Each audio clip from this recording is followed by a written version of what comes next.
Դե շարունակում ենք Արաոտոսոն սելիարուսայտողներ եւ ժամանակն է ներկայացնելու մեր օրվա առաջին թեման մարտի 17-ին Երգի պետական թատրոնում տեղի է ունենալու Արկո Բեյբությանի «Սեր ափի մեջ» գրական երեկոն։ Ինչ է մեզ սպասվում այդ օրը կխոսենք հենց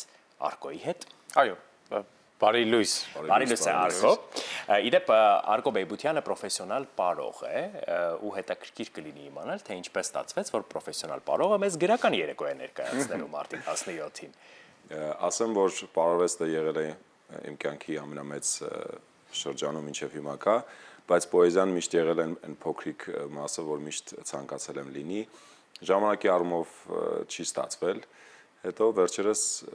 եղավ այդ հնարավորությունը, որ ավելի ծավալվի ու տենց սկսվեց պոեզիան դառնալ իմ կյանքի մի մասը այսօր։ Խոսենք մի քիչ «Սեր ափի մեջ» գրական երեկոյի մասին, ինչպես ծնվեց այս գաղափարը, ինչ է սպասվում մարդկանց, փոքր բացենք փակագծերը։ Բացենք, «Սեր ափի մեջ» նախ վերնագիրը ծնվեց Սևակի մարտ ափի մեջ ժողովածուից, որտեղ շատ եմ սիրում Սևակին, եւ քանի որ մարտը եւ կանանց միամսյակն անդեր որոշեցի, որ ավելի սիրային բաներ լինեն, քան հայրենասիրական կամ թեման լինի ինչ-որ մի բանի շուրջ, որ ավելի հեշտ լինի ընտրել ստեղծագործությունը, որովհետեւ շատ են ու ընտրելը դժվար է, մի ժամ 20 րոպե կամ 15 րոպե ընթացքում կարդալ ստեղծագործություններ, ես դժվարանում եմ ընտրեմ մինչ այսօր,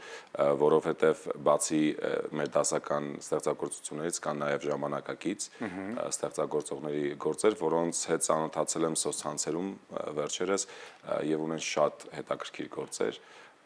դա համար մի քիչ բարդ էր,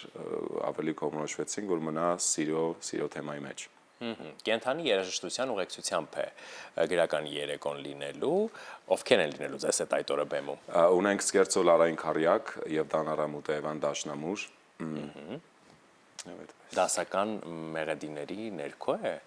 Այո, եւ Թե ոչ միայն։ Ոչ միայն, բայց այդ ոչ միայնը թող մնա անակնկալ, որովհետեւ դեռ աշխատում ենք ինչ պետք անենք, մի քանի փոփոխություններ, որ Քարյակը չի նվագել առաջ։ Հիմա աշխատում ենք, տեսնենք ինչա լինելու։ Ինձ հետաքրքիր է, ես հասկանում եմ, որ երկուսն էլ արվեստի ճյուղ են, բայց դուք պրոֆեսիոնալ պարող եք։ Այո։ Եվ հիմա արդեն գրական պոեզիայի ժանրն եք ընտրել, կարելի ասել։ Պարը վերջ, թե շարունակում եք պարել։ Չէ, պարը վերջ չէ, պարը դա իմ նաև աշխատանքն է։ Բոստոնում ես ունեմ պարի դպրոց, որը իմ full-time աշխատանքն է ամեն օր։ Իսկ հիմնական աշխատանք։ Այո, հիմնական աշխատանք։ Իսկ գրականությունը դա ավելի շատ հոբի է, որ միշտ եղել է դեռ փոքրուց։ Դպրոցում շատ եմ խաղացել ներկայացումներ, պոեզիայի երեկոներ, բայց ժամանակի ընթացքում չհասցրեցի այդ գծով խորանալ, դա համար մնաց պարը։ Իսկ գրականությունը հիմա ավելի շատ ունկնդիրների հետ հաղորդակցման միջոց է, փորձեցինք առաջին անգամ, երբ որ տեղադրեցինք մի փոքր հոլովակ սոցցանցերում, շատ մեծ արձագանք գտավ ու այդտեղից սկսեց այն միտքը, որ գուցեև պետքա շարունակել։ Ինքը շատ անսպասելի էր, որովհետև մտածված ինչ որ տենց չի եղել։ Ես ժամանակին կարդում էի գործեր, տեղադրում էի սոցցանցերում, հետո սկսեցին արձագանքները շատանալ եւ որոշեցինք արդեն գուցեև զբաղվել մի փոքր պրոֆեսիոնալ, այսինքն ձայնագրման, ինչ-որ հոլովակների նկարահանում եւ ստացվեց գրական երեկո։ Այո։ Միևնույն է ակամայից պրոֆեսիոնալ պարողին ուզում ես հարցնել արդյոք գրական երեկոյի ընթացքում լինելու են նաև պարային հավարներ, օրինակ, չգիտեմ, պոեզիան ուղեկցվի պարով։ Ոչ։ Ոչ, ընդհանրապես պարի հետ ընդհանրապես շատ լավ։ Իսկ ինչպեսի հանդիսատեսի եք դուք մտածում, որ պետք է տեսնեք այս գրական երեկոյի ընթացքում։ Ցանկալի է, չգիտեմ, եթե կա ինչ-որ կոնկրետ մի տեսակ, բայց ամբողջ միտքը հենց նրանում է, որ մենք ունենանք տարբեր տեսակ, ունկնդիրներ, որ մարդիկ ովքեր գիրք չեն կարդում, մարդիկ ովքեր գրականություն չեն լսել կամ ընթերցել, տենց կոնկրետ չկա, ես բաց մտքով, բաց աչքերով գնում եմ, որ տեսնեմ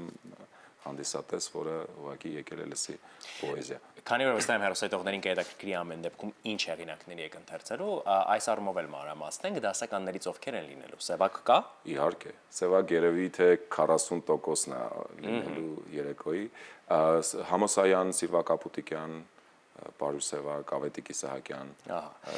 Ժամանակակիցներից էլ նշեցիք, որ հիմնականում սոցիալական ցանցերի միջոցով եք ծանոթացել նրանց ստեղծագործություններին, ովքեր են լինելու։ Սամվել Հարությունյան, Վիլո Մաթևոսյան, մնացածները ավելի կեղծ անուն են, թե չգիտեմ ոնց են ճիշտ ասում դրան ունեն, որ անձամբ չեմ ճանաչում, զուտ ստեղծագործություններ հանդիպել եմ սոցցանցերում, միասին ուղղակի շփվել ենք հաղորդակցման միջոցով, փոխանց ստեղծագործություններ են ուղարկել, տենց եղել է, բայց անձամբ չեմ ճանաչում շատերին եւ հուսով եմ, որ այդ օրը առիթ կլինի անձամբ ճանաչելու։ Արկո, այդ օրվա երեկոն դրամատուրգիական ինչ-որ գիծ ունի, թե պարզապես պատահականության սկզբունքով են ընտրված ստեղծագործությունները։ Եվ ունի եւ չունի, որովհետեւ ես միշտ ասել եմ, մեր սիրային ստեղծագործությունները ավելի շատ տխուր են, չգիտես ինչի։ Ես փորձել եմ ժամանակակից ստեղծագործությունները մի փոքր խառնեմ, որ ինքը չլինի մենակ տխուր, ինչ-որ բաժանումներ, չգիտեմ նման բաներ, լինի նաեւ սեր, կարոտ, սիրահարվածություն, հիշողություններ, տարբեր տրամադրություն եմ ուզում, ոչ թե մի էլի տենց մենախոլիկ սիրային տխուր ստեղծագործություններ, ուզում եմ, որ այդ ամեն ինչը փոփոխական լինի դահլիճում։ Իսկ կարող է օր գա, որ հենց ձեր գրած ստեղծագործությունները լինեն պոեզիայի երեկո։ Գուցե, բայց ինձ թվում է ավելի լավ է ես սպառեմ ու ընթերցեմ։ Դուք ավելի կատարողական արվեստների։ Այո։ Եվ գիտեք, ասեմ, ես այս ամբողջ միտքը նաև ծագեցնանում, որ կան շատ ստեղծագործություններ, որ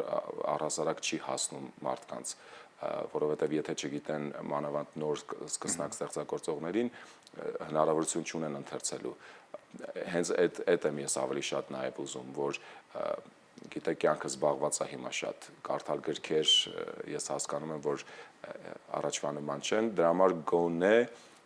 նման հարթակում կարող են լսել ստեղծագործություններ, եթե ժամանակ չունեն կարդալ գրքեր, այդպես։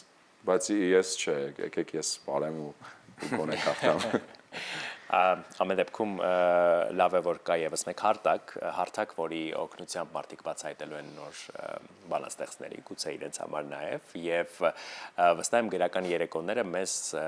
միշտ ոգեշնչում են, որովհետեւ մոտեցնում են արվեստին եւ պոեզիային։ Շնորհակալ ենք շատ օրը մեզ հետ սկսելու համար, ձեզ հաջողություն ենք մաղթում, հույս ունենք, որ այս գրական երեկոները կլինեն շարունակական եւ դեռ առիթներ կունենանք մեր տաղավարում դրանց անդրադառնալու։ Անպայման։ Շնորհակալ ենք ձեզ։